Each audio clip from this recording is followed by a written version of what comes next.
독일에 이어 네덜란드에서도 홍명보 감독을 향해 날선 비판의 목소리를 보냈습니다.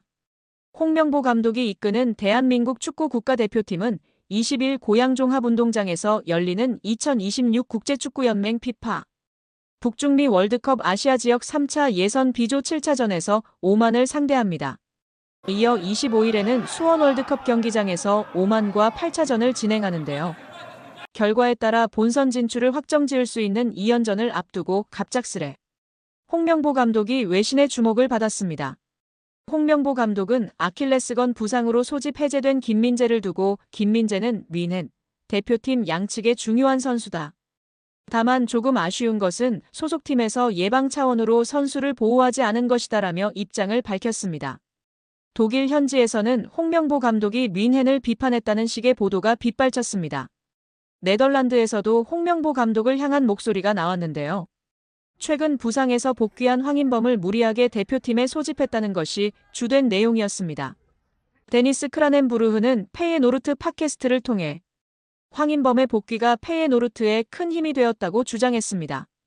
동시에 그는 황인범이 한국 대표팀에 차출된 것은 정말 말도 안 된다고 생각한다. 지난 3개월간 거의 경기에 나서지 못했는데 복귀하자마자 전 세계를 돌아다녀야 한다며 목소리를 높였습니다. 함께 팟캐스트에 출연한 반 에르셀도 의견에 동의했습니다. 그는 이러한 일이 몇 년째 지속되는 것에 대해 불만이 있다. 어떻게 한 선수가 구단에서 여러 경기에 결장하다가 대표팀 경기에는 아무렇지 않게 차출될 수 있나? 연봉은 구단이 지불하고 때로는 엄청난 돈을 들이기도 한다.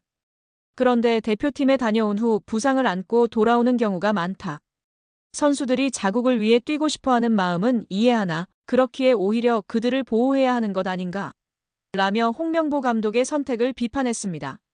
실제로 황인범은 지난해 12월부터 부상으로 인해 결장하다 지난 16일 열린 리그 트벤테전에서 복귀전을 치렀습니다. 로빈 반 페르시 감독은 경기 전 네덜란드 ESPN과의 인터뷰에서 황인범의 상태에 따라 경기 소화 시간을 결정할 것이라 밝혔고 황인범은 전반 45분을 소화한 이후 경기장에서 빠져나왔습니다. 실제로 전반 중반 상대와 발이 크게 부딪히는 장면이 있었고 반 페르시 감독은 부상 관리 차원에서 일찍이 그를 뺀 것입니다.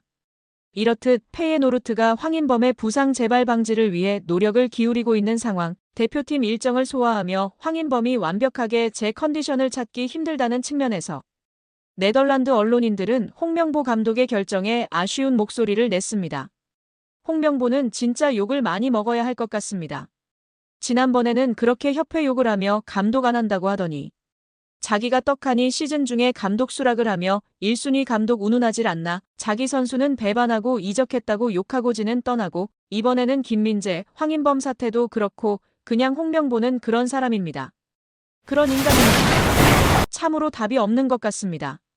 한국 축구에서 학명으로 가장 두드러진 인물이 바로 지금 이 시끄러운 와중에 축구 대표팀 감독을 맡은 홍명보 감독입니다.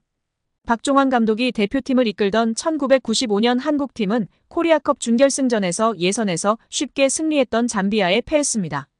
그런데 이 경기 전날 박 감독의 억압적이고 비인격적 훈련에 불만을 품고 있던 홍명보, 황선홍 등 주전 선수들이 경기 전날 술집에서 대취할 정도로 술을 마신 사실이 언론에 보도가 돼 난리가 났습니다. 그래서 홍명보 선수 등은 징계 위기에 처했는데 이들은 그 제보자로 박 감독을 꼽았고 언젠가 안 갚음하리라 맹세했다고 합니다. 다음해 아시안컵 8강대 이란전에서 한국은 6대2로 참패하였습니다. 유례를 찾기 힘든 처참한 패배입니다. 특히 전반에 2대1로 앞서고 있었는데 휴식 시간 라커룸에서 무슨 일이 있었는지 후반에만 연속으로 5골을 먹은 것입니다.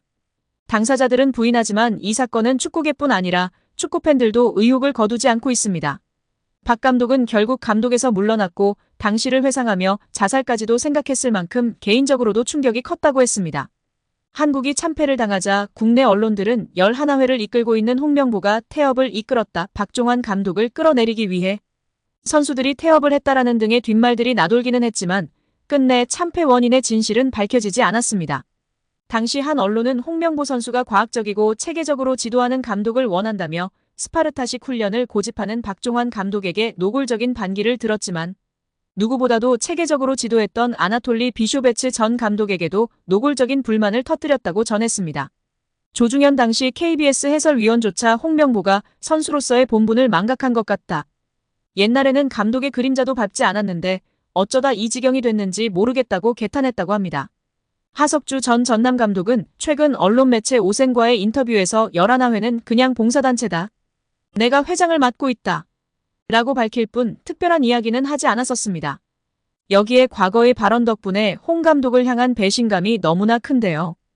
홍 감독은 대표팀의 새 감독 하마평에 오르자 꾸준히 불편하다라는 기색을 내비쳤던 바가 있습니다.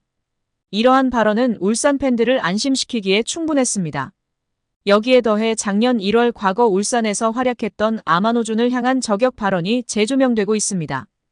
일본 국적의 미드필더인 아마노는 2022년도 시즌 울산에서 임대선수 신분으로 활약했습니다. 이어서 그 다음 시즌 울산 잔류 여부를 두고 주목받는 사이 그는 홀연히 울산의 우승 경쟁팀인 전북현대로 임대를 떠났습니다. 이에 홍 감독은 분노했습니다.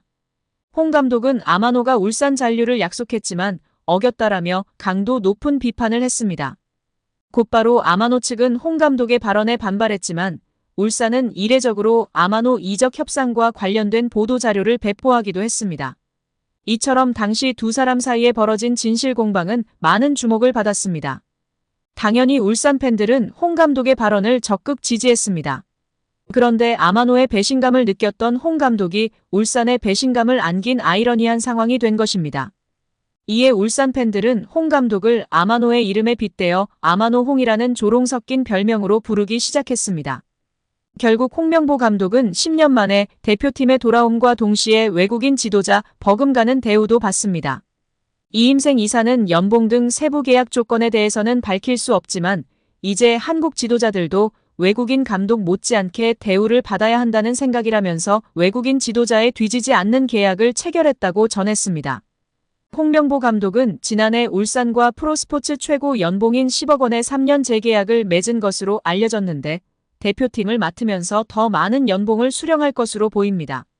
직전 클린스만 감독의 연봉은 약 30억 원, 벤투 감독은 약 19억 5천만 원의 연봉을 받았기 때문에 최소 20억 원이고 최대는 30억 원 수준으로 예상받고 있습니다. 따라서 홍명보의 연봉은 최소 20억에서 최대 30억 원 수준이라는 것인데요. 월드컵 이후 아시안컵까지 계약을 장기간 맺었습니다. 다만 월드컵 종료 후 중간평가를 갖기로 되어 있으나 경질 한들 남은 계약 기간 보존 금액하면 최소 30억 원이겠고 홍명보뿐 아니라 외국인 코치 2명도 생각하면 60억 원 이상이 나가겠네요. 정말 최악인 것 같습니다. 경질 없이 가도 홍명보 30억 원의 외국인 코치들까지 하면 연 60억 원 이상씩 나가는데 대체 왜 캐나다를 이끌고 코파 4강까지 간 제시마치를 안 잡았고 바로 프리미어리그 승격을 코앞에서 놓친 바그너 그리스로 유로를 아쉽게 못 나간 포엣을 버리고 홍명보인지 당최 이해가 가질 않습니다. 정말 최악입니다. 축협. 반드시 책임을 져야 할 것입니다. 지금 당장 말입니다.